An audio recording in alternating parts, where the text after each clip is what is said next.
Before I talk about creating global mindset and discuss thereafter, I think it's a moment for us as professionals to devote a second to what is happening in Jammu and Kashmir and the sufferings of people there, and also at the same time the quality of work that the Indian Army is doing, and I think we should all give them a big hand.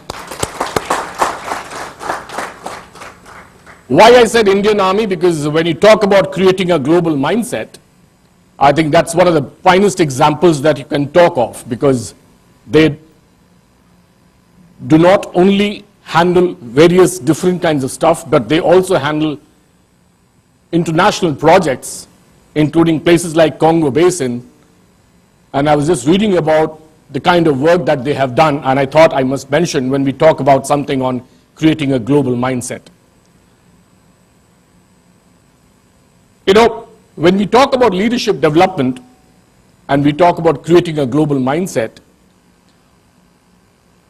I think it's very important we understand that when we talk about leadership and leaders of the 21st century, what are some of the prerequisites that this leadership is all about?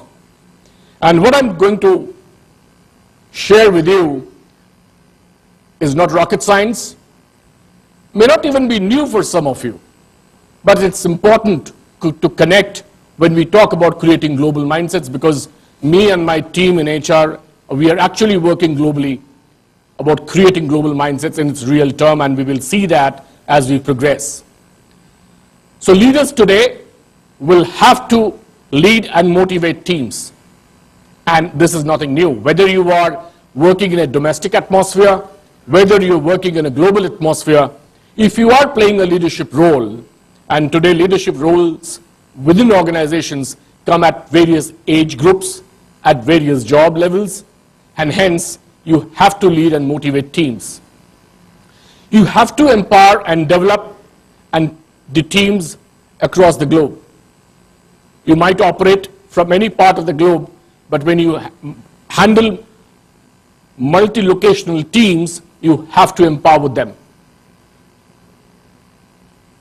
Today, when we deal and talk about markets and customers, we have to understand how complex the global atmosphere is, and we will share that with you as well. Cope with issues like demographic and climate shifts, regulatory, cultural, and social differences, varied and rapidly changing consumer behavior. And what best, I've worked in the telecom, a better example than what's happening in parts of the Arab world. Today, the leadership should be ready for a 720-degree feedback. You have to be ready for your feedback from your customers, from your consultants, from the government agencies, from your rating agencies, and there are a plethora of agencies and stakeholders who are looking at you. Now, when we talk about growing multinationals, wherever they are based across the globe, they face a common problem. The problem is developing leaders who can manage the three things: global environment, diversity, and the global opportunities, because that's how the market is spread over. And leadership behaviors